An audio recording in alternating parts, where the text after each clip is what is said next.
The slam of the solid mahogany door was not just a sound. It was an earthquake that shifted the tectonic plates of my life.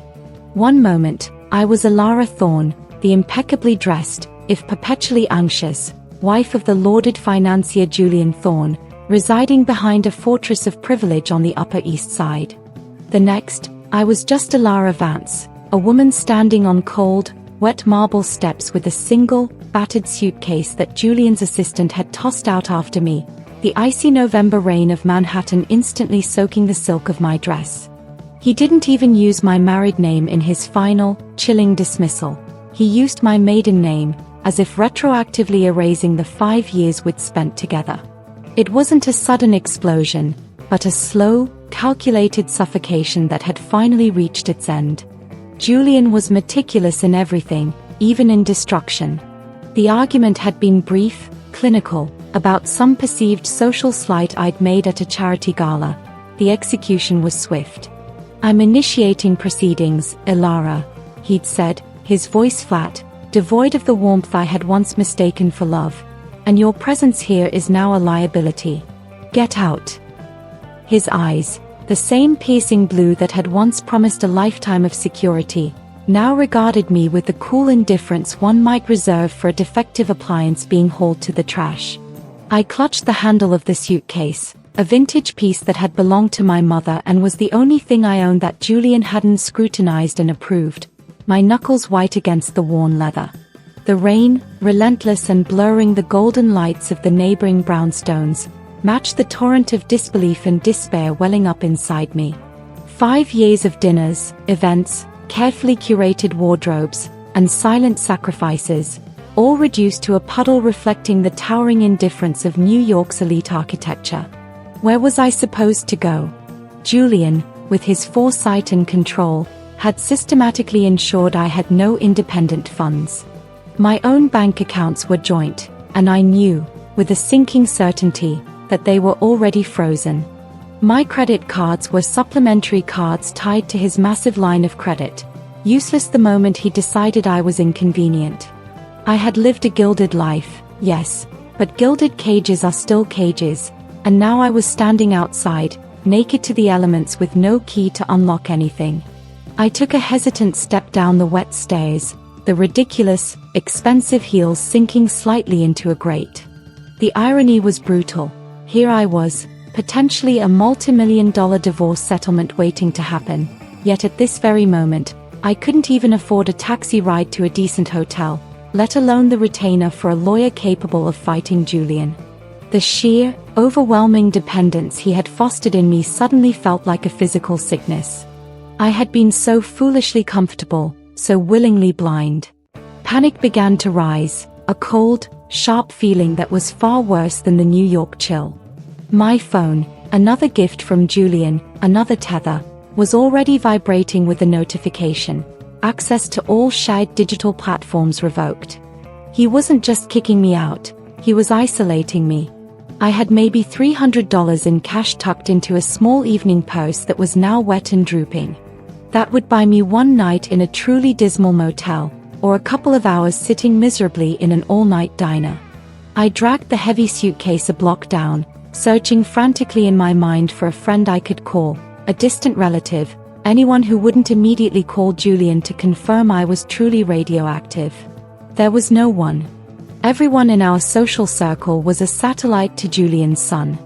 My breath hitched in my throat, a silent sob of utter defeat. Stopping under the meager shelter of a defunct awning, I finally gave in and opened the suitcase. I wasn't looking for clothes.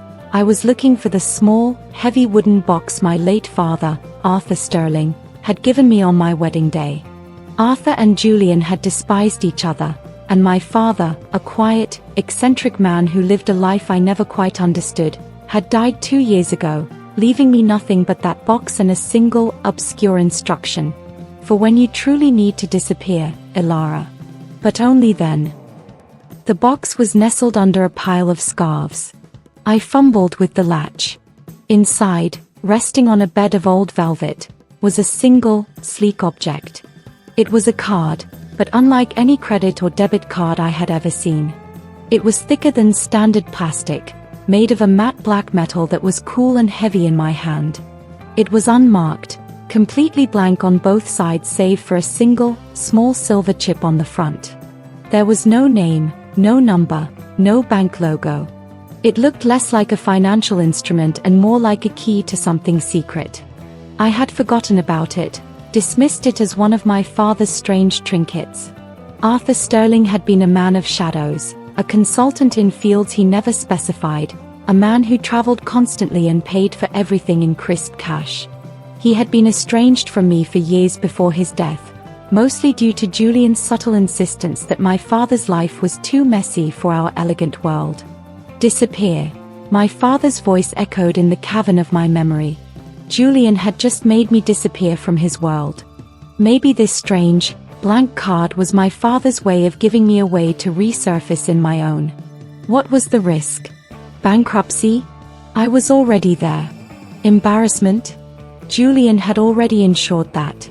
I hailed a battered yellow taxi, my decision made not by bravery, but by sheer, desperate exhaustion. The driver looked at my dripping, expensive clothing and my cheap suitcase with a mixture of suspicion and pity. "Where to, lady?" he grunted. I gave him the first direction that came to mind, a place far from Julian's reach, a place where people like me went to lick their wounds, a modest, slightly questionable hotel district near Herald Square. As the taxi pulled away, the towering, unforgiving facade of Julian's mansion shrunk in the rearview mirror. I held the black card tightly, the metal edge pressing into my palm. It was the last, inexplicable gift from the only man who had ever genuinely seemed worried about my marriage.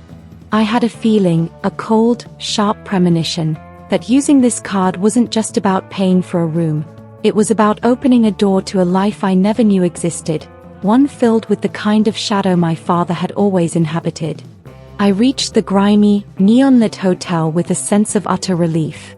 The room, thankfully, cost exactly $149 for the night, and the receptionist, a bored young man chewing gum, didn't even glance up at my designer dress. It was time to take the plunge. I needed to eat, and I needed to test the card.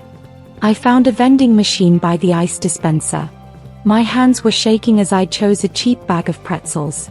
The total was $2.75. A small, insignificant amount. If the card was declined, I would simply use one of my last $5 bills. But if it went through, I inserted the blank black card into the slot. The machine whirred, the little screen flashed. It read, "Processing." For a terrifying, endless moment, nothing happened. Then, the green light blinked, the motor hummed, and the salty pretzels dropped into the tray. Transaction approved. I snatched the flimsy paper receipt, my heart hammering against my ribs. It was mostly illegible, but one line, printed in bold, stark clarity at the very bottom, made the air rush out of my lungs, freezing the terror into pure, incomprehensible shock. Available credit: $9,237,458,000. $9 billion. My vision swam. This wasn't a bank card. This was a key to a fortress of impossible wealth, and the panic that followed the realization of its true magnitude left me absolutely frozen. The flimsy thermal receipt crumpled under the force of my grip, the bold $9 billion figure a grotesque, flickering hallucination under the flickering yellow bulb of the hallway. I snatched the black card out of the machine, my heart beating so loudly in the silence of the cheap motel corridor that I was certain the bored night clerk downstairs must have heard it. This was beyond money. This was absurd, nonsensical, a number only a sovereign nation or a cartoon villain could possess. It dwarfed Julian's entire calculated net worth, a fortune he'd spent his life obsessively building and guarding. I stumbled back into my tiny room, locking the flimsy bolt and collapsing onto the scratchy duvet. I stared at the card. It was still the same matte black metal, cool to the touch, utterly blank. How could this be real? My father, Arthur Sterling, had been a recluse, a man who paid cash for his utilities and drove a sensible 8-year-old sedan. He was a man who worked consulting, which mostly seemed to involve reading heavy, unmarked books and taking incredibly long, silent walks. Julian had always insinuated he was a failed academic, a harmless eccentric. $9 billion suggested otherwise. The anxiety that had accompanied my eviction was rapidly morphing into something cold and analytical. This wasn't a mistake. This was deliberate. My father, knowing Julian's controlling nature and perhaps foreseeing this exact moment, had given me a weapon, an escape hatch built not of paper and plastic, but of pure, incomprehensible capital. The pretzels, now forgotten on the bedside table, suddenly felt like the most expensive snack in the world. I needed to move, and I needed to move intelligently. The thought of Julian, already dispatching his legal team and private investigators, spurred me into action. He would trace the last transaction, the taxi fare, and this awful motel. If he discovered me in this state, he would not only win the divorce, he would professionally destroy me, painting me as unstable and desperate. I had to disappear from his radar, and with $9 billion at my disposal, I figured I could afford to do it properly. My first proper use of the card was a calculated risk. I needed a phone that Julian couldn't track in a place where I wouldn't stand out. I took another taxi, this time paying with my last $20 bill, and directed him to a high-end electronics store that opened early. The black card slipped into the chip reader again, and this time, I watched the process with morbid fascination. I bought a burner phone and a high-security laptop, paying instantly. The receipt merely confirmed the transaction, but gave no further detail about the bank. It was a ghost transaction, anonymous and untraceable. Next, accommodations. I couldn't risk renting an apartment, it would create a paper trail. A hotel was necessary, but not one Julian could easily strong-arm into revealing guest lists. I chose the St. Regis, a grand, old-money establishment in Midtown, securing a luxurious suite for a week in advance. Walking into the marble lobby, smelling the fresh flowers and expensive perfume, felt like stepping back into the life I'd lost, only this time, I was the one holding the actual power. As I checked in, paying the exorbitant sum with the black card, the highly polished concierge barely blinked at the card's lack of visible detail. He simply accepted it, ran it, and returned it with a deferential nod. It was as if this card was expected here, a special tier of invisible wealth that bypassed the normal rules of finance. This tiny detail was chilling. It meant my father's bank wasn't a bank at all, it was something exclusive, something secret. Settled in my suite, overlooking the vast, indifferent expanse of the city, I finally allowed myself to breathe. I peeled off the rain-soaked dress and discarded it. This was the moment I needed to start planning, but the sheer scale of the situation paralyzed me. I had to assume that Julian was already in motion. I had to assume that this card, while powerful, was a beacon. I ordered a late dinner from room service, paid with the black card, and then turned my attention to the laptop. I executed a few simple web searches: Arthur Sterling, unmarked black cards, $9 billion balance. The results for my father were sparse: an obituary, an old university mention, nothing about vast wealth. The other searches yielded only spam and conspiracy theories. My father's life, even in death, was shrouded in impenetrable digital silence. It was then, staring at the blank Google results, that I noticed something outside the window. Across the street, 2 buildings down, stood a nondescript office block. On the 6th floor, in a window diagonally opposite mine, a flicker of light caught my eye. It was small, reflecting off something metallic. I squinted, leaning closer to the glass. The light disappeared, then reappeared. It was the lens flare of a high-powered camera, or maybe a spotting scope. And it was pointed directly at my suite. A wave of nausea hit me, wiping away the transient comfort of the luxury room. I wasn't just hiding from Julian. Someone else knew about this card. Someone else knew where I was. As I scrambled to pull the heavy velvet curtains shut, I understood my father's instruction: for when you truly need to disappear. The panic that followed wasn't the despair of being penniless. It was the sharp, primal terror of being hunted. I was no longer an abandoned wife. I was a target in a game I didn't even know how to play. The Watchers had found me. The curtains were heavy, isolating velvet shields, but they did little to dispel the profound sense of exposure. I stood frozen in the opulent suite, the image of that distant, metallic flicker seared into my mind. The Watchers weren't Julian's men. Julian was a creature of mainstream power, lawyers, public relations firms, and sanctioned wiretaps. This felt different, more professional, more sinister, like something out of the obscure spy novels my father used to read. I was sure of one thing: my father's black card had purchased not freedom, but a very expensive and very dangerous target painted on my back. I spent the next hour meticulously scanning the room, running my hands along the baseboards, checking the smoke detectors, and even peering under the heavy furniture, searching for listening devices. I found nothing, which only intensified my paranoia. Julian's controlling nature had, ironically, prepared me for this. I was accustomed to living under surveillance, albeit a gentler, domestic kind. Now, I was facing a threat I couldn't charm or placate with a perfectly hosted dinner party. I needed to understand the card, and quickly. I pulled the small wooden box out of my suitcase again. It was just an antique box, but I examined every inch, running my fingers over the faded carving of a Norse rune on the lid. My father had a fascination with ancient symbols, often scribbling them on his notepads. I pressed the rune, twisted the hinge, and probed the seams, but nothing happened.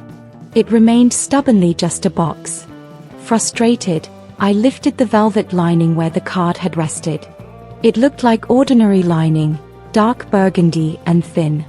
But as I pulled at a corner, a faint resistance was met. Slowly, carefully, I peeled the entire velvet inset away. Beneath it, carved into the wooden floor of the box, was a shallow, perfectly card-sized depression, and resting inside it was a thin, rolled-up piece of parchment. My hands trembled as I unfurled the paper. It was my father's handwriting, elegant and slightly spidery, written in a deep indigo ink. The note was concise, cryptic, and finally, terrifyingly illuminating. It began without a greeting. "Ilara. If you are reading this, I was right about him. This is not a bank card. It is a key of access. It interfaces with the repository. The figure you see is an arbitrary placeholder. It means unlimited access to the resources of Sterling and Associates. Use the capital, but understand that capital is the least of its power. The chip on the front is a biometric access key tied to your DNA. It will only work for you. The repository is a system of information, protection, and operational logistics I spent 30 years building to counterbalance certain dark forces in the global shadows."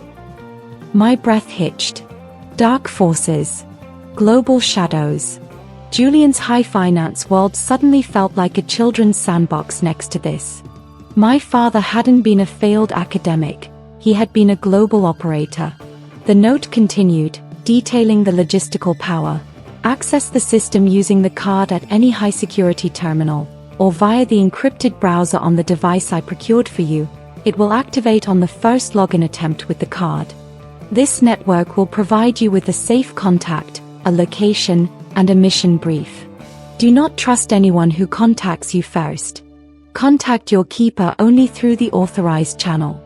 And Ilara, never, ever let Julian or anyone associated with him touch this key. It could destroy everything. The phone and laptop I had bought earlier flashed into my mind. He had procured them for me, or rather, the system had. My purchase wasn't arbitrary. It was the final trigger in a vast, pre-planned escape protocol. My father had foreseen this entire scenario, not just my divorce, but the desperate need for specialized equipment. I immediately powered up the new laptop, inserted the black card into the card reader slot, and accessed the web browser. The screen remained blank for a moment. Then, instead of a search engine, a sleek, matte black interface bloomed on the screen, requiring only the card's verification to proceed. No passwords, no usernames. Just the DNA signature embedded in the card's chip. The screen displayed 3 starkly labeled options. 1. Resources. 2. Logistics. 3. Contacts. I clicked on contacts, my finger trembling. A single name and encrypted phone number appeared. The keeper, Adrian Vose. Location, London, UK. Status, active. Below it was a brief, official memo. Initial extraction protocol activated. Immediate transfer to secure location recommended. My father's note had warned me about trusting anyone who contacted me first. Adrian Vose was the designated contact. This felt like the only anchor in a sudden, terrifying storm. London. That was my next destination, a long-distance escape that would take me out of Julian's immediate jurisdiction and into the heart of my father's shadowy network. Julian. The thought of him brought a fresh wave of cold fury. I accessed resources and searched his name. The system instantly pulled up detailed files, bypassing all public and private security firewalls. His financial records, his offshore holdings, his private communications, everything was laid bare, displayed with the chilling efficiency of an autopsy report. And then, I saw it, buried under layers of complex transactions. A series of untraceable, massive wire transfers linked to a known shell company that was currently under investigation by the FBI for money laundering. My husband wasn't just a controlling egotist, he was a criminal, and my father knew it. The anger gave way to a steel-hard resolve. Julian had thrown me out because I was a liability. Now, armed with my father's legacy, I was about to become the biggest threat he had ever faced. I moved to the Logistics tab and, with a single click, arranged for a private jet and secured housing in London. The black card was not just a key to billions. It was a weapon for vengeance and survival. I was done being the victim. The game had truly begun. Julian Thorne was a man for whom disruption was an abstract concept, something that only happened to lesser people, like market casualties or failed competitors. He lived his life on a meticulously scheduled, flawlessly executed trajectory. This was why, 48 hours after throwing his wife out, the fact that his plan had completely unraveled was not just infuriating, it was professionally insulting. He stood in his pristine, minimalist office, overlooking Central Park, the vast, green landscape usually a comforting symbol of his domination, but now it felt mocking. His primary directive had been simple. Bankrupt Alara, leave her without legal recourse, force her back to him begging for a meager settlement, and then erase her from his social ledger. But she hadn't called. She hadn't sent a single frantic email. Her temporary bank accounts, which he had the power to monitor, remained dormant. The single, pathetic suitcase had vanished from the steps. He had sent his assistant to check the low-end hotels, confirming the first sighting, but then, nothing. It was as if she had simply evaporated into the New York smog. The first hint of true panic came from his security team.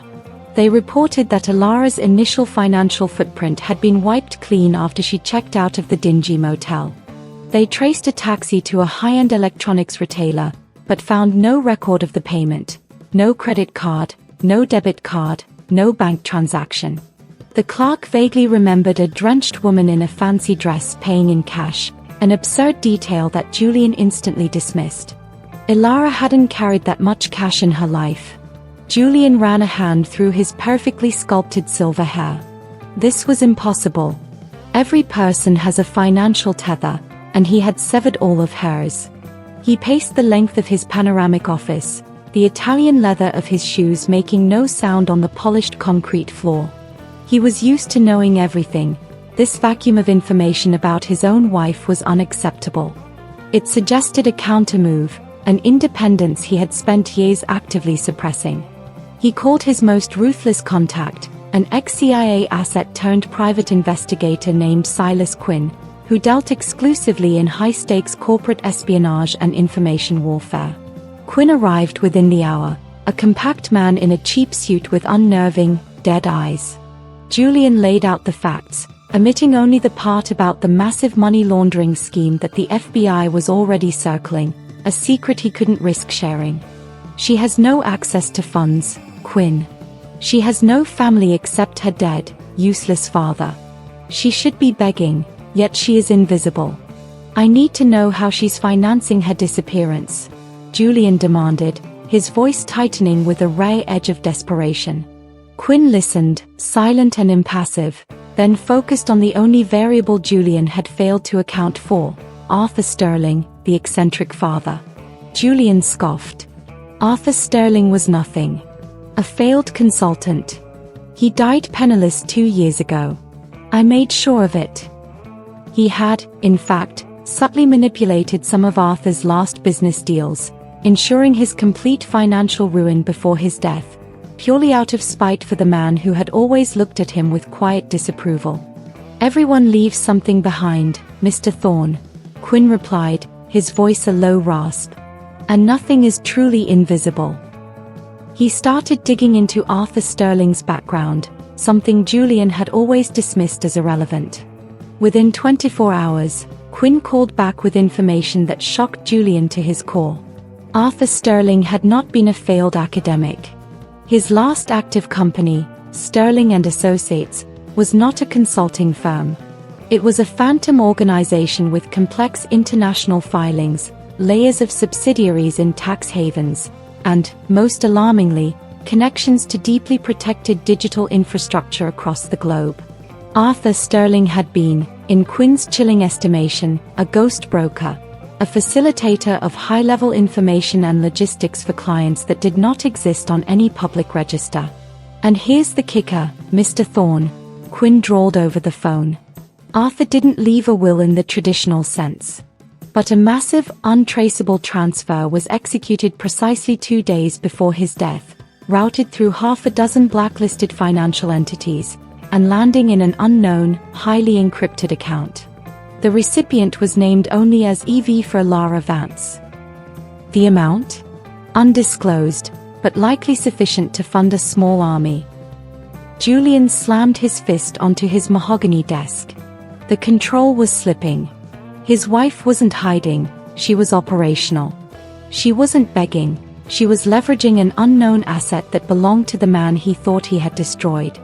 The simple divorce case had just escalated into a high-stakes war of information, and Julian, despite his billions, suddenly felt exposed, facing an adversary he couldn't see and couldn't buy.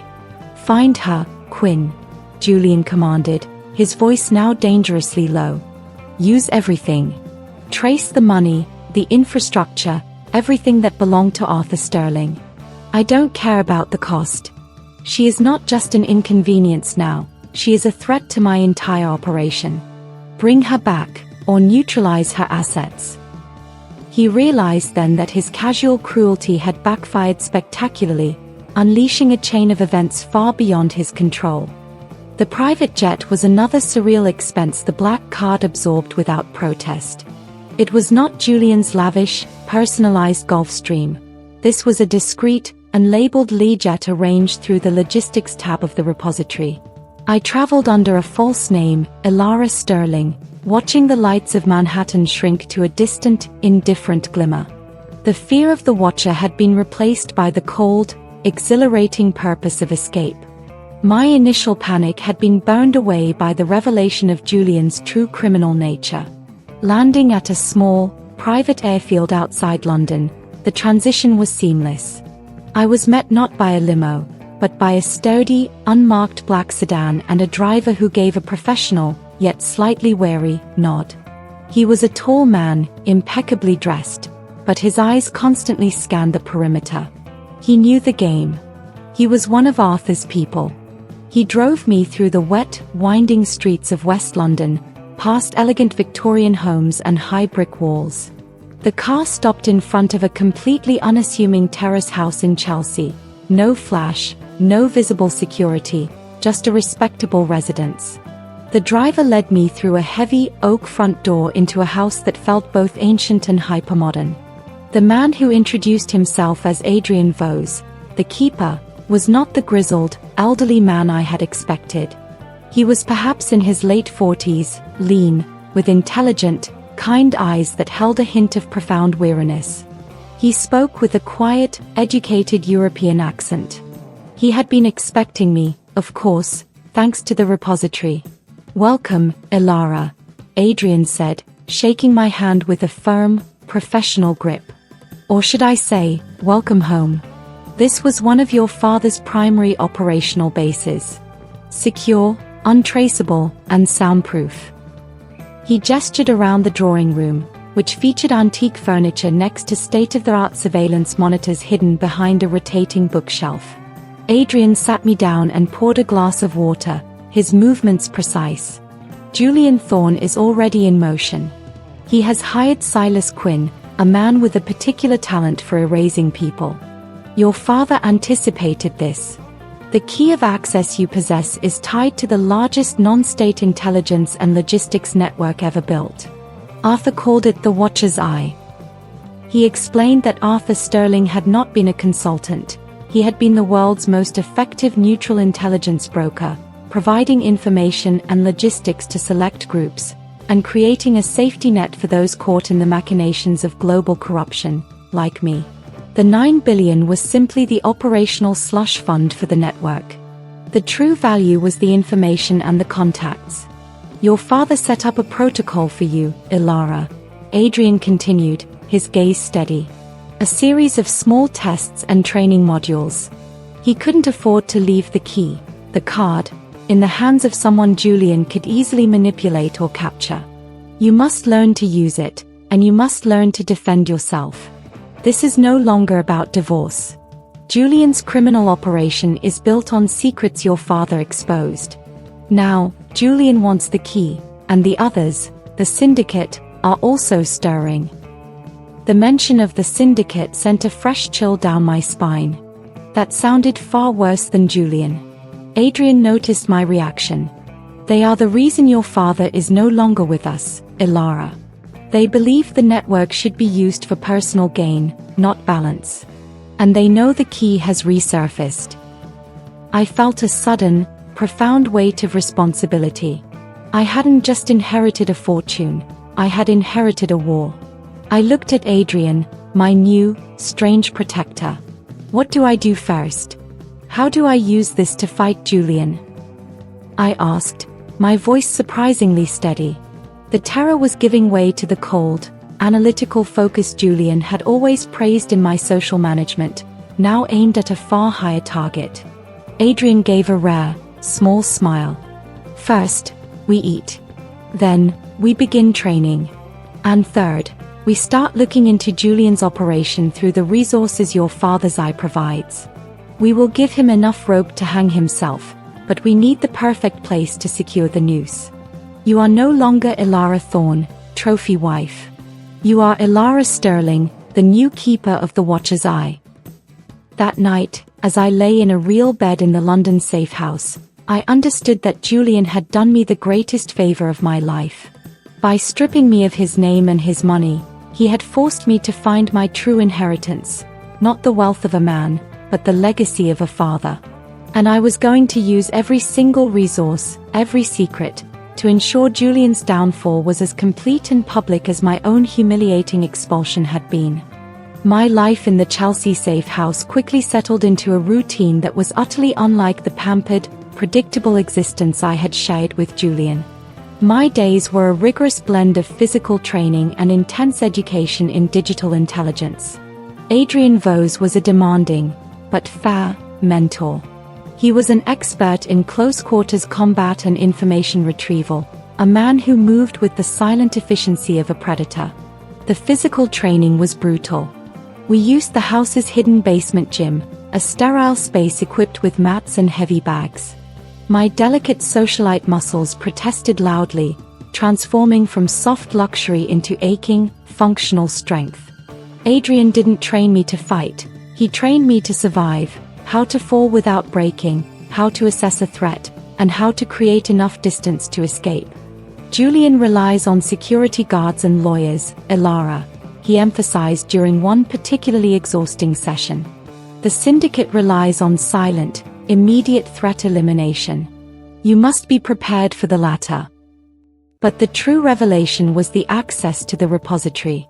I spent hours in the hidden study, a room lined with books that contained less information than the single keyboard resting on the mahogany desk. Adrian showed me how to navigate the encrypted network. It was a masterpiece of global information aggregation, a colossal database containing real-time monitoring of global financial flows, government communications, and the deep, hidden connections between them. It was a librarian, a spy agency, and a central bank rolled into one. My task was specific: use the eye to build an unassailable case against Julian Thorne and his firm, Olympus Capital. I learned how to use complex search protocols, bypassing firewalls and untangling the labyrinthine structures Julian had created to hide his money laundering operation. I discovered shell companies nested within other shell companies, coded messages in the metadata of seemingly innocuous corporate emails, and the horrifying extent of his involvement in illegal arms trading that was funneled through the very charity foundations I had dutifully chaired. The irony was painful. While I was hosting glittering galas and raising funds for impoverished children, Julian was using those very structures to finance the weapons that created the poverty in the first place. The sheer duplicity of his life, and my complicity, however unwitting, fueled a cold, determined rage that drove my focus. Adrian watched my progress with quiet approval. "Your father used to say that the best operatives are not the professional spies, but the ones who understand how the system really works, the ones who know where the cracks are." My 5 years as Julian's wife, observing his power plays, his coded conversations, and his absolute arrogance, had been the perfect, unintentional apprenticeship. I knew Julian's ego, and now I knew his secrets. The data gathered confirmed Julian was dealing with far more than just domestic fraud. His primary counterparty, a Hong Kong-based holding group called Ether Global, was the same entity my father's notes had repeatedly flagged as being partially controlled by the syndicate, the same dangerous organization that was now hunting for the key. Julian was not just a criminal, he was a pawn being used by a far more dangerous force, which made him both vulnerable and immensely dangerous. One afternoon, while tracing a massive transfer from Olympus Capital to Ether Global, I noticed a subtle flicker on the screen, a ghost query attempting to penetrate the repository's defenses. Adrian, alerted by the system, moved instantly. "They are sniffing around, Ilara. They know the key is being used aggressively. They won't try to hack the key, they'll try to take the keeper." This was the transition point. I was no longer just preparing to fight Julian, I was preparing to fight an enemy that had already successfully eliminated my father. The training suddenly felt very, very real. I mastered the art of observation, noticing every detail Adrian taught me: the man who walked the same street twice, the van with the tinted windows parked down the road, the slight irregularity in the house's alarm system that Adrian assured me was intentional bait. My escape from the cold reality of my divorce had landed me in a hot reality of espionage, but strangely, I felt more alive than I had in 5 years. I had control, I had purpose, and I had a database containing the digital soul of every enemy I needed to face. The next step was tactical, an undeniable, public move that would drag Julian out of the shadows and force him to confront the weapon he had unwittingly unleashed. The time for hiding was over, the time for the counterattack was drawing near. The sheer scale of Julian's deceit, once exposed by the repository, was breathtaking. Olympus Capital was not a legitimate investment bank with some shady side dealings. It was, at its core, a sophisticated criminal enterprise masked in the veneer of legitimacy. Using the eye, I constructed a detailed, irrefutable dossier, a legal bomb powerful enough to shatter Julian's career, reputation, and freedom. Julian's primary method was a complex process called mirror trading, where he used the charitable foundations I helped run, the Thorne Initiative for Global Health, as a cover. Funds would be donated, routed through various offshore trusts, and then used to make simultaneous, opposite trades with Ether Global. The losses would be recorded on the charity's books, claiming tax deductions, while the profits would be instantly funneled back to Julian's private, untraceable accounts via Ether Global. The amounts were staggering, not just millions, but hundreds of millions stolen from causes I genuinely believed in. I sat with Adrian, reviewing the final summary. The evidence was ironclad, linking Julian directly to illegal transactions in Singapore, the Cayman Islands, and a small, obscure bank in Liechtenstein. I even found encrypted communication logs detailing his contempt for the do-gooders who funded his retirement plan, referring to me only as the decorative piece who kept the donors happy. The betrayal was complete, but the revelation fueled a deep, satisfying resolve. The data is complete, Ilara, Adrian confirmed, pushing the keyboard away. This will not only win your divorce, it will send Julian to federal prison for a very long time. It covers money laundering, wire fraud, and conspiracy to commit securities fraud. The only question is how we deploy it. I leaned back, finally feeling the genuine power of the key. The money was a cushion, but the information was the sword. He wanted to humiliate me publicly, Adrian. He wanted my social death. I want his professional, financial, and physical annihilation. It must be public, undeniable, and it must hurt his ego most of all.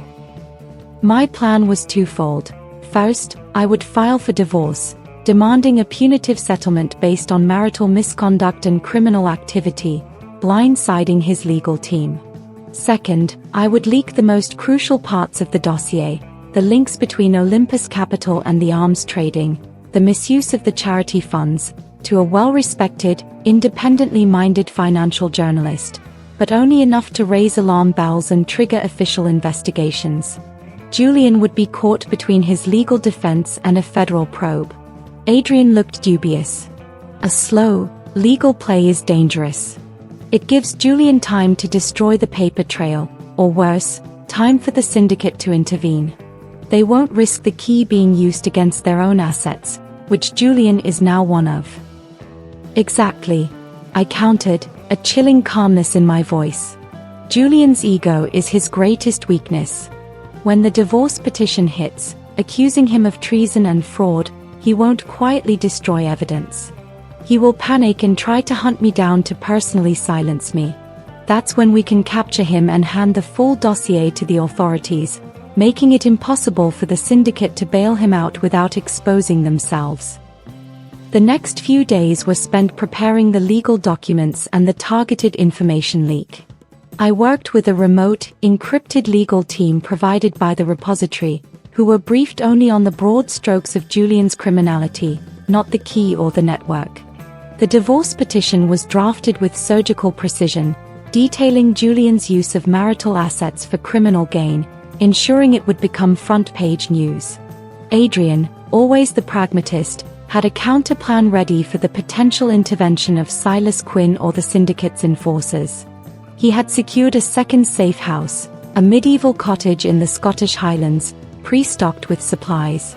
If things go sideways in London, we disappear north immediately, Ilara. That information will act as a shield, but a shield can still be pierced. Finally, the moment arrived. From the London safe house, I authorized the filing of the divorce papers in New York, instantly setting off a legal and media firestorm. Within minutes, the first targeted leak of the financial data was sent through an anonymous, untraceable channel to the most influential financial reporter in the country. The game was no longer a secret. Julian Thorne's world was about to catch fire, and I, Ilara Sterling, was holding the match. My heart pounded, but it was no longer from fear. It was the adrenaline of the hunter. The news hit New York like a financial tsunami. The divorce petition, alleging extreme marital cruelty and the systematic use of the marital estate for international financial crimes, was front-page news. The subsequent, anonymous leak of preliminary evidence, emails discussing Ether and large, suspicious charitable losses, turned the media frenzy into a full-scale corporate crisis for Olympus Capital. Julian Thorne, the golden boy of Manhattan finance, was suddenly radioactive. Julian's reaction was exactly as I had predicted. Pure, unadulterated narcissistic rage. He didn't hire more lawyers. He doubled down on Silas Quinn and his shadowy resources, convinced that if he could just capture me, the instigator, the chaos would cease.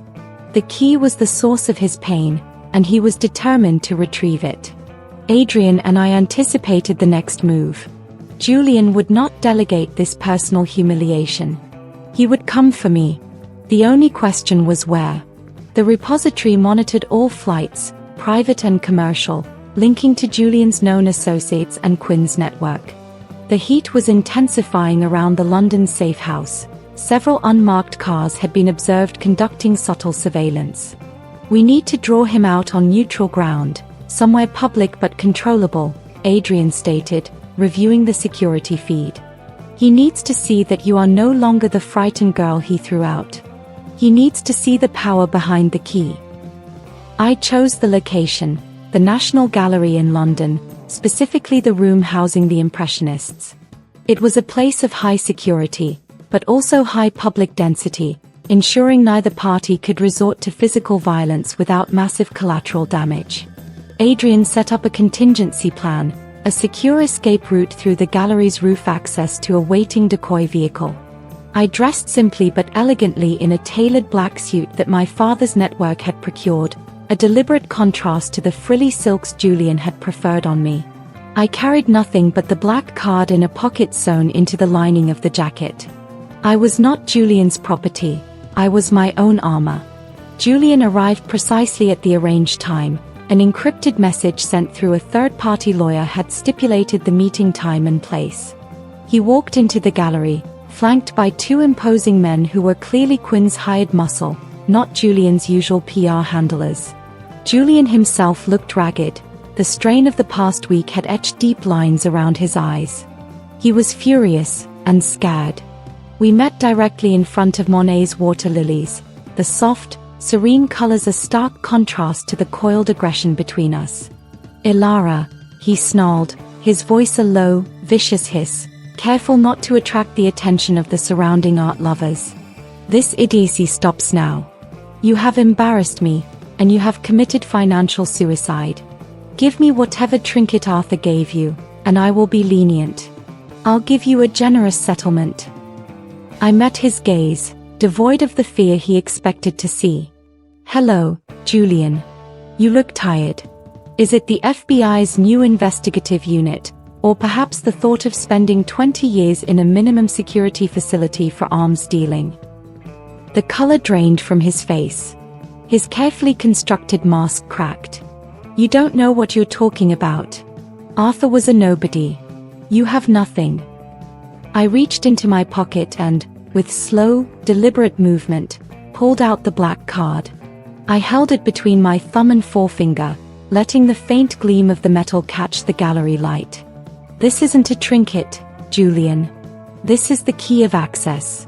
It is a portal to every secret you've ever told, every transaction you've ever hidden, and every crime you've committed. Your entire operation, Julian, is on my laptop in a secure location, ready to be sent to every relevant authority the moment I feel threatened." One of his bodyguards shifted, but Adrian, who was positioned discreetly 10 feet away, made a subtle movement with his hand that instantly froze the man. Julian saw it, and the realization hit him: I was not alone. "You think you can fight me? I control the global narrative, Ilara.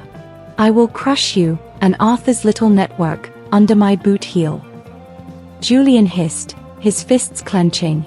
He was losing control, precisely as I had hoped. "The narrative is already shifting, Julian. You threw me out because I was a liability. Now, you're the liability, and you're being hunted by much bigger fish than me," I said, delivering the final, calculated blow. "I have evidence that Ether Global is planning to cut you loose to save themselves. You're a disposable asset to them. You are alone, Julian. And I hold the truth."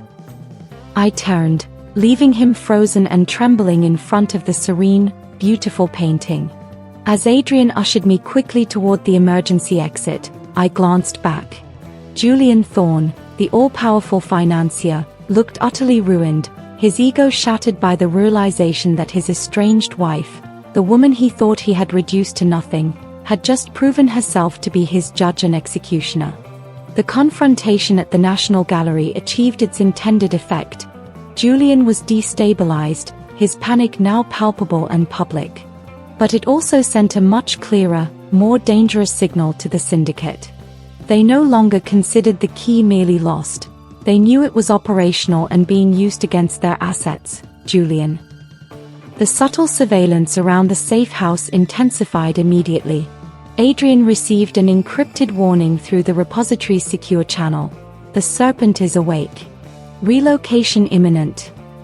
The Serpent was their coded name for the syndicate security chief, a notoriously brutal former intelligence officer known only by the code name Kestrel. The syndicate was not a typical crime organization. It was a consortium of deep state actors, oligarchs, and cartel leaders who controlled massive, parallel financial and information streams. They were the shadows my father had spent his life battling. And now, they were focused on me. Adrian, now working with the frantic urgency of a man anticipating immediate conflict, pulled up Kestrel's profile on the repository. The details were sparse but terrifying: a history of Black Ops assassinations, an ability to disappear without a trace, and a recent uptick in travel that indicated he was closing in on London. Julian's humiliation is just background noise to them, Elara, Adrian explained, his eyes fixed on the map tracking Kestrel's last known movements, a commercial flight from Moscow to Paris. They want the key because it grants control of the eye, and the eye contains every secret they have ever tried to bury. We need to go dark, and we need to go now. London is compromised. We initiated the immediate extraction protocol. Within 2 hours, all digital footprints from the Chelsea safe house were scrubbed. We were driven in the unmarked sedan to a safe transit hub, a repurposed shipping container disguised as a cargo unit on a freight train heading to the coast. Our destination was Paris, where Adrian had a secondary, more heavily fortified bolt hole. During the clandestine journey, sealed inside the rocking container, I asked Adrian about the syndicate's motives for killing my father. Adrian's face darkened. Your father was building the eye not just as an intelligence network, but as a neutral arbiter, a balance. He was leaking information that systematically undermined the syndicate's most profitable ventures, not for money, but for equilibrium. They tried to buy him, he refused.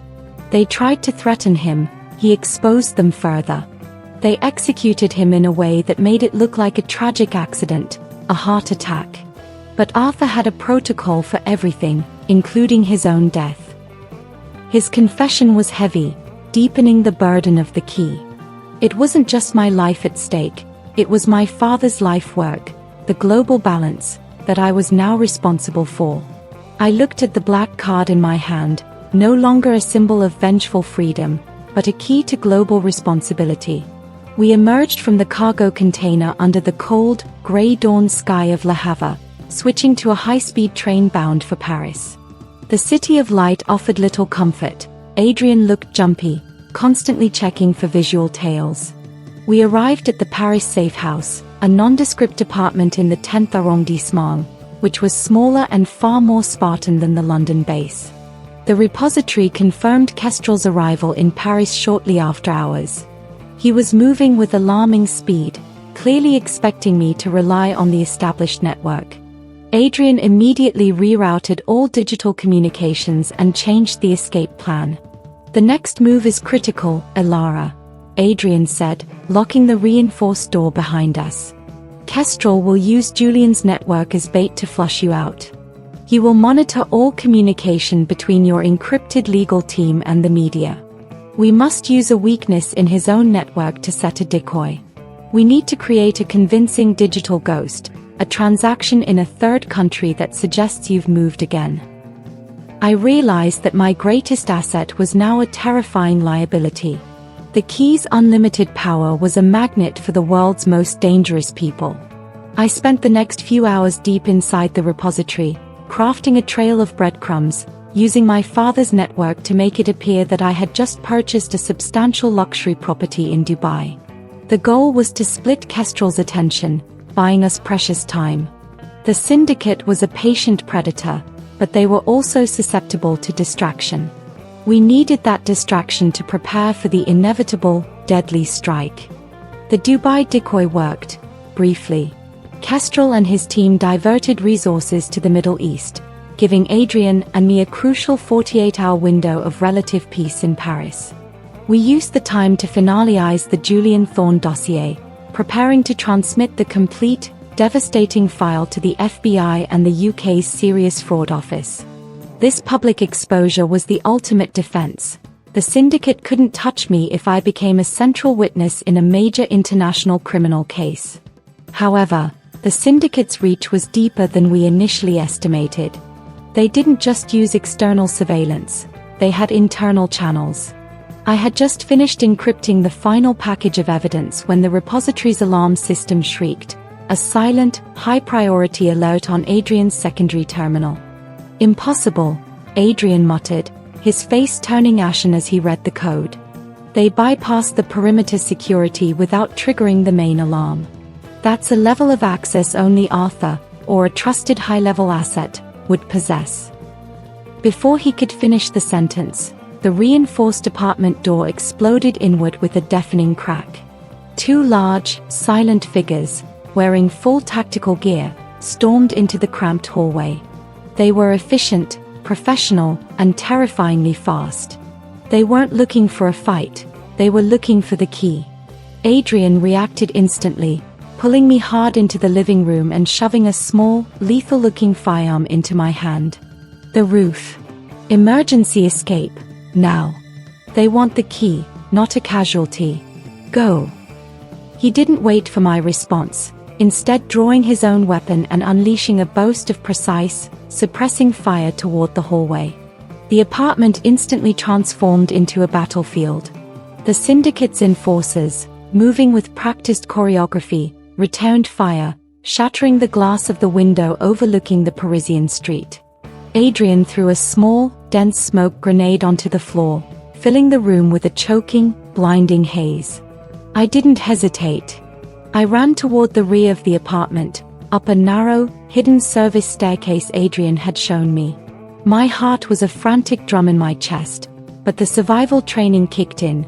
Move low, move fast, breathe shallow. I could hear the muffled shouts of the enforcers and the rapid gunfire behind me. I burst out onto the roof, the cold Parisian air hitting my face like a shockwave. I ran across the slate tiles toward the agreed-upon rendezvous point, a neighboring building with a fire escape. As I reached the edge, I saw Adrian emerge from the smoke-filled stairwell, clutching his arm where blood was blooming rapidly on his suit jacket. "Ilara, jump!" he yelled, his voice strained. He tossed something metallic onto the roof, a large, heavy-duty grapple hook. I scrambled, hooking the grapple onto a strong metal vent. Adrian staggered over, covering my retreat with his damaged arm. Just as I started to rappel down the fire escape, Kestrel himself appeared on the rooftop. He was not wearing a mask, his face was gaunt, his expression a study in chilling concentration. He leveled a silenced weapon directly at Adrian. "Adrian Vos," Kestrel's voice carried clearly across the rooftop. "You prolong the inevitable. Give us the girl and the key. Arthur's time is over." Adrian looked down at me, hanging precariously halfway down the fire escape. His eyes, the kind, weary eyes of my guardian, flashed with a final, desperate resolve. "The game is not over, Kestrel. Not while the key is active." He fired 2 rapid shots, forcing Kestrel to duck back behind a ventilation unit. But Adrian knew he couldn't hold them off. He looked down at me one last time, a silent communication passing between us. I knew what he was going to do. Adrian tossed a final, powerful fragmentation grenade toward the entrance, a desperate measure to buy me the necessary minutes. The ensuing blast was violent, echoing across the rooftops, momentarily deafening. I scrambled the rest of the way down the fire escape, landing hard in the alleyway. I didn't look back. I found the hidden exit Adrian had prearranged, a service door leading into a busy metro station. I melted into the commuter crowd, my body shaking uncontrollably. I knew, with a certainty that sliced through the adrenaline, that Adrian Vos had stayed behind. He had sacrificed himself to ensure the key, and I, the new keeper, escaped. Safe, finally, on a crowded train heading to the city limits, I pulled out the black card. The cold metal pressed against my palm. The repository had lost one of its most valuable contacts, and the battle had just become intensely personal. I had escaped Paris, but I knew Kestrel would follow, leaving a trail of destruction in his wake. The loss of Adrian was a devastating blow, both emotionally and operationally. He had been my anchor, the last direct link to my father's world. The repository automatically flagged Adrian Vos's status as deceased, compromised, and initiated a deep data purge connected to his assets, ensuring the syndicate gained nothing from his capture or death. I was truly alone, relying only on the coded instructions and automated logistics of the Eye. I didn't flee to the remote Scottish safe house, I went tactical. I knew I couldn't outrun Kestrel forever, and the only way to stop the hunting was to deploy the weapon I had spent weeks preparing. Julian was the bait, and I needed to ensure he was fully exposed and netted before the syndicate could interfere further. From a highly secure, anonymous transit hotel near the Swiss border, a facility managed entirely by the repository's automated systems, I executed the final phase of my plan. I contacted the financial reporter who had received the initial leak, this time sending a flash drive loaded with irrefutable, contextualized evidence, full communication logs, bank statements showing the mirror trades, and the direct link between Olympus Capital and the arms dealers. Simultaneously, I initiated the official transfer of the complete dossier to the FBI and the Serious Fraud Office. I did this not through a lawyer, but through a secure, anonymous submission portal, accompanied by a sworn, notarized, and highly detailed affidavit outlining my time as Julian's wife and the unwitting witness to his crimes. The legal bomb was detonated. The effect was instantaneous and explosive. The reporter published a 5,000-word investigative piece detailing Julian Thorne's massive financial crimes, complete with direct quotes from the communications I provided. Within hours, news channels worldwide were running continuous coverage of the scandal. The FBI and SFO confirmed they had initiated a joint international task force. Olympus Capital's stock plummeted, trading was halted, and Julian was immediately detained for questioning by the authorities. The humiliation was magnificent. Julian, who prized his public image above all else, was plastered across every screen, his mugshot, stark, terrified, and utterly powerless, replacing his usual gilded portraits. My divorce was no longer a personal gossip item, it was the foundation of a global corporate crime investigation. I had weaponized my abandonment. I watched the news coverage alone in the sterile hotel room, feeling a grim satisfaction. I had won the divorce, securing my freedom and devastating my opponent. But the victory felt hollow, tinged with the bitterness of Adrian's sacrifice and the knowledge that Kestrel was still out there, searching for me. The syndicate, having lost their asset, Julian, and failing to retrieve the key in Paris, went into an aggressive defense posture. I saw the evidence on the repository. Global financial markets were subtly shifting, and several key operatives linked to Ether Global were attempting to scrub their digital presence. They were scrambling, but they were also closing ranks. Then, a new notification appeared on the repository, a contact request from an unfamiliar source, Orion. The note was brief: the keeper's sacrifice must not be in vain. Meet me at the designated location in Vienna. I have information regarding the ultimate betrayal. Come alone. I am the only one left who is loyal to Arthur Sterling. Vienna. A beautiful, historical city, known for its shadows and secrets. It was either a desperate lifeline or the most elaborate trap Kestrel could devise. My logical, Julian-trained mind screamed trap, but the emotional side, desperately seeking closure and a purpose for Adrian's death, urged me forward. Before deciding, I searched the repository for Orion and found nothing. Zero public footprint, zero mention in the internal files Adrian and I had reviewed. It was a complete ghost, yet the message had come through the highest level encrypted channel only Arthur and a handful of his most trusted people would know. It meant Orion was deep inside the eye, or someone had completely compromised it. I had to know the truth. I initiated the logistics tab. Destination, Vienna. Vienna was draped in a cold, elegant fog, the perfect theatrical setting for a treacherous meeting. The rendezvous point was a secluded table in a historic cafe near the Hofburg Palace, a place famous for its discreet, old-world patrons. I arrived alone, wearing dark, inconspicuous clothing, the key of access hidden in a new, reinforced pocket. My senses, honed by Adrian's training, were on high alert, scanning every face, every shadow. The man who introduced himself as Orion was perhaps the most ordinary person I had ever met in this clandestine world. He was small, unremarkable, wearing a tweed jacket, and sipping coffee with a slightly trembling hand. He looked more like a nervous university professor than a high-level asset in an international spy network. "Ilara Sterling," he whispered, barely moving his lips as I approached. "Please, sit. We don't have much time." I sat opposite him, my posture tense. "Who are you, Orion? The repository has no record of you in the active contact list." He smiled, a sad, knowing expression. "That's because I was never a primary contact. I was Arthur Sterling's technical architect. I designed the core encryption for the repository and the failsafe protocols for the key. I am the system itself, Ilara. And I have urgent news. News that puts Kestrel on your tail and explains Adrian's vulnerability." He leaned closer, lowering his voice to an almost inaudible rasp.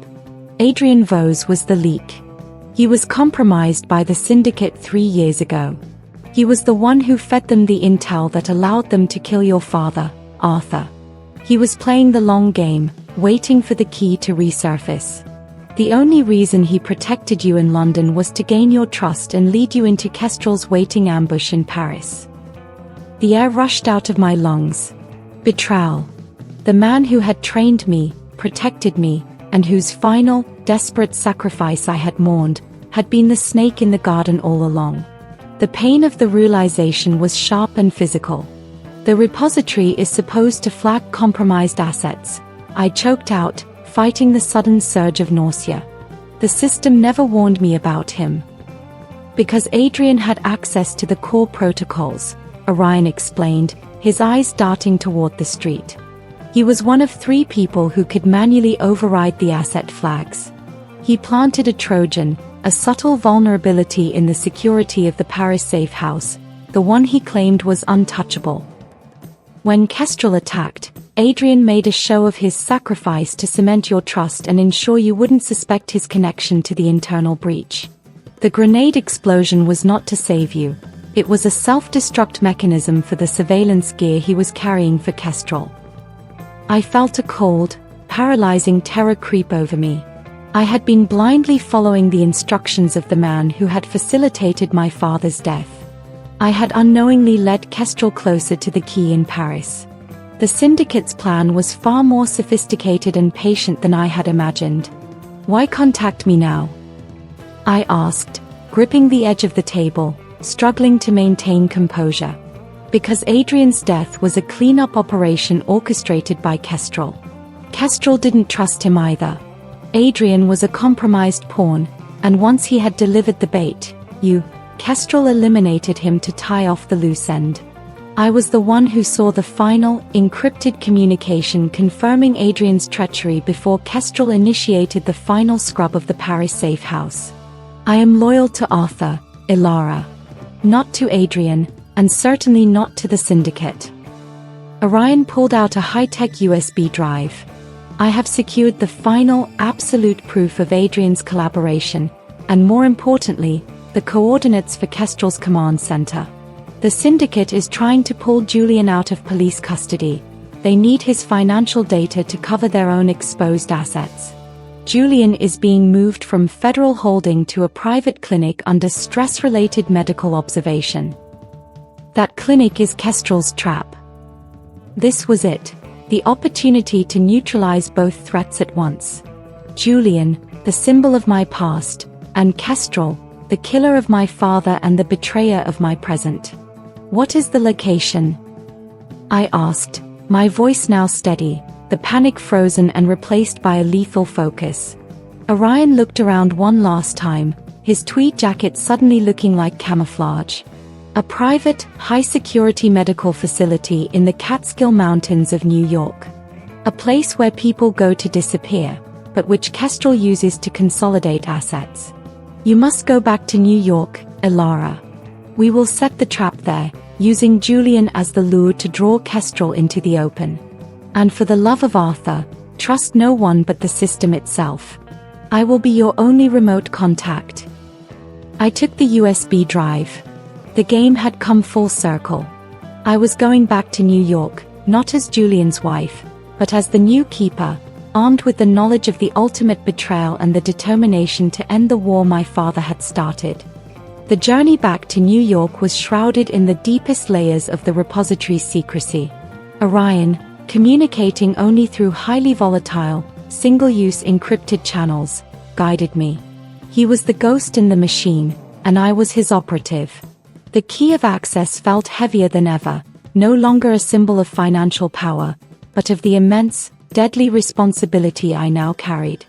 My target, a clandestine medical rehabilitation center tucked deep within the Catskill Mountains, ostensibly for wealthy, stressed-out executives, but in reality, Kestrel's secure extraction point for Julian. Julian, currently under house arrest at the facility and feigning a massive nervous breakdown, was the ultimate piece of bait. Orion and I constructed the plan with meticulous, almost chilling, detail. The objective was not to kill Kestrel, but to expose him to US federal authorities with undeniable proof of his identity and his connection to the Olympus Capital scandal, thus crippling the syndicate's operation in North America. First, I had to gain access to the secure facility. Using the repository, I manufactured a completely believable, deep-cover identity. Dr. Evelyn Reed, a top psychiatric consultant dispatched by Julian's private legal team to assess his competency before trial. The logistics tab provided forged, military-grade credentials, a spotless background, and even an internal memo to the clinic's administration detailing my arrival.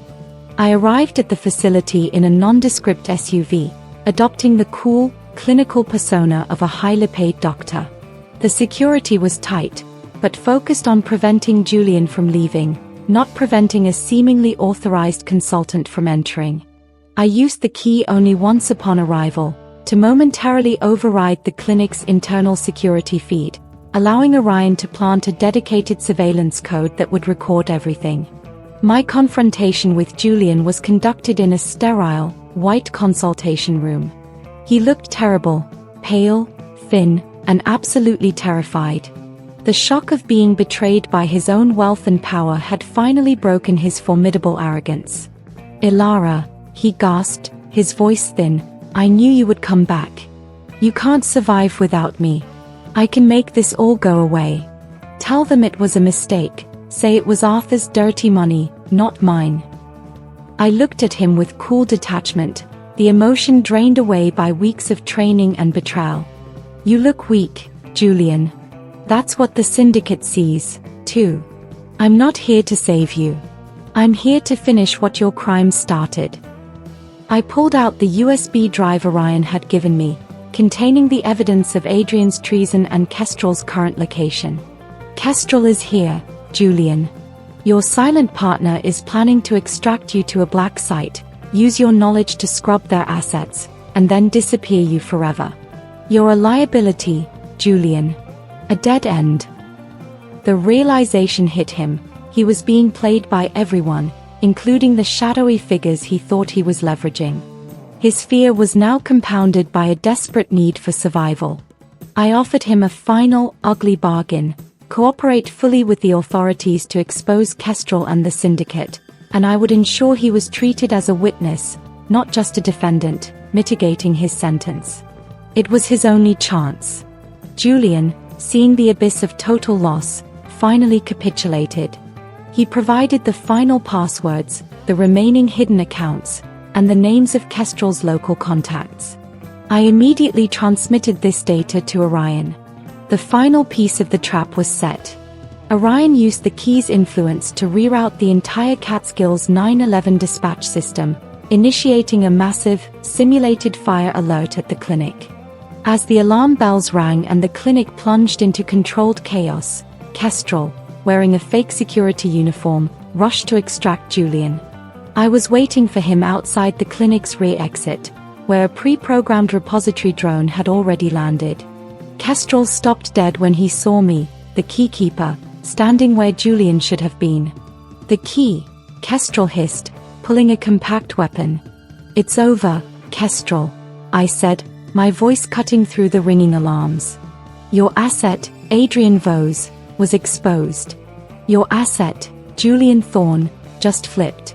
And the full weight of the US government is about to arrive. You lose."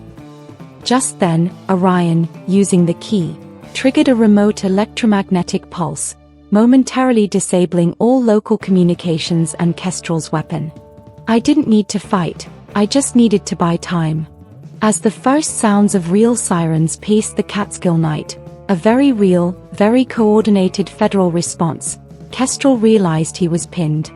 The hunter had become the hunted. The sound of the federal sirens was the sweetest music I had ever heard. They converged on the Catskill Clinic, a caravan of FBI vehicles and US Marshals, all responding to the manufactured emergency and the anonymous, yet deeply verified, tip I had orchestrated. Kestrel, momentarily disarmed by the EMP and trapped between the facility's rising smoke and the flashing blue lights, knew the game was over. He made one last, desperate attempt to reach me, lunging forward to grab the key. I didn't fight, I simply stepped back, letting his momentum carry him straight toward the oncoming agents.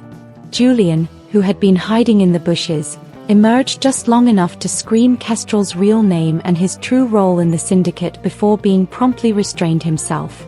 The sight of Julian Thorne, stripped of his Armani suit and his arrogance, handcuffed and dragged away by federal agents, was my ultimate victory. The symbol of my oppression, the man who had discarded me like trash, was now facing the full weight of the justice I had armed against him. It was a cold, complete justice, one that finally balanced the scales of my humiliation. I slipped away unnoticed in the chaos, melting into the pre-arranged repository transport, a quiet, civilian helicopter piloted by a loyal, silent asset of Arthur's network. As we lifted off over the dark, sprawling Catskill Mountains, I received a final, brief transmission from Orion. Kestrel secured. Julian is cooperating. The syndicate is reeling. The key is safe. You did it, Ilara. Arthur would be proud. My eyes welled up, not with tears of relief, but of profound, exhausted sorrow. I had achieved the impossible, winning a war against a man, a criminal organization, and a traitor. But the cost was the life of Adrian, the quiet disappearance of Orion, and the complete obliteration of my old, comfortable identity. The next few weeks were a whirlwind of operational cleanup, all conducted remotely through the repository. Using the key, I neutralized all of Julian's remaining hidden assets, ensuring every penny stolen from the charitable foundation was returned and every secret account was frozen. The financial war was decisively won. Julian, facing life imprisonment for treason and fraud, became a footnote in financial history. However, the war with the syndicate was far from over. Kestrel was captured, but the network itself, the hydra of corruption, remained. Orion warned me that the remaining leaders would soon launch a massive, coordinated attack on the repository's core systems to destroy the data and neutralize the key forever. I flew to Arthur's most secure location, the hidden nerve center of the Watcher's Eye, an impenetrable, subterranean bunker deep beneath a remote, private island in the Mediterranean. It was a silent, cold fortress of servers and defense protocols. I sat in my father's command chair, the black card resting on the main console. I faced the core of the repository, a beautiful, complex holographic projection of the world's financial and information flows. I had a choice. I could use the key to execute Arthur's ultimate failsafe, a program designed to permanently wipe the repository clean, erasing all data and destroying the key's power forever, thus ending the war and ensuring my safety. Or, I could assume my father's mantle. The system presented the stark reality. Launching the failsafe guaranteed my survival but let the syndicate resume their slow corruption of the world. Continuing the network meant eternal vigilance, constant danger, and an active role in a secret global war. I looked at the key. It wasn't about the money anymore, it was about the power to counterbalance the darkness. My father didn't build this to be destroyed. He built it to be used. I thought of the humiliated wife who was thrown out onto the wet Manhattan street, and the resourceful, formidable woman who had just taken down a financial titan. I was no longer Elara Thorne, the victim. I was Elara Sterling, the keeper. I closed my eyes, took a deep breath, and made my choice. I did not initiate the failsafe. Instead, I touched the screen, and the holographic world map flared to life. I felt the full, crushing weight of my decision, the acceptance of my father's war and the permanent loss of any chance at a normal life. I was bound to the shadows, the self-appointed sentinel of the global underworld. My first act as the new keeper was a systemic purge. Guided by Orion, I initiated a deep sweep through the repository, removing any residual code planted by Adrian and strengthening the network's defenses against the syndicate's counterattack. Orion, the technical architect, remained my silent partner, the voice in the wires, but he insisted on remaining fully invisible, his identity known only to me. My physical location, the remote Mediterranean island bunker, became my new home. It was minimalist, efficient, and guarded by technology that made Julian's Manhattan fortress look like a child's playhouse.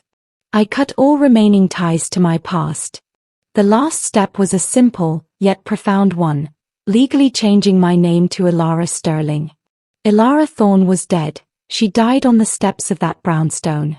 The public narrative surrounding Julian's downfall was all-consuming, but I was nowhere in it. The press only referred to me as the estranged wife, Elara Thorne, the brave whistleblower who had risked everything. No one mentioned the black card, the repository, or the syndicate. The key was successfully hidden in plain sight.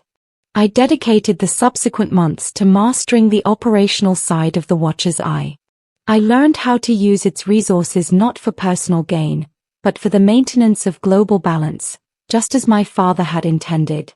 I tracked illegal diamond trading in Africa, monitored dark money flows into certain political campaigns, and, most satisfyingly, systematically dismantled the remnants of Julian's Olympus capital, ensuring its assets were seized and its criminal partners were exposed.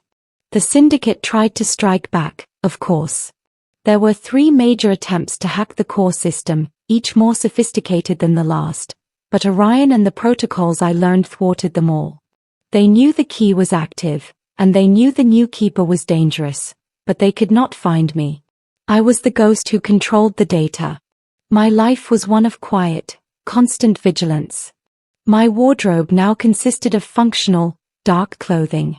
My days were spent staring at screens, analyzing threats, and dispatching logistics to various anonymous operatives across the world who were loyal to Arthur's legacy.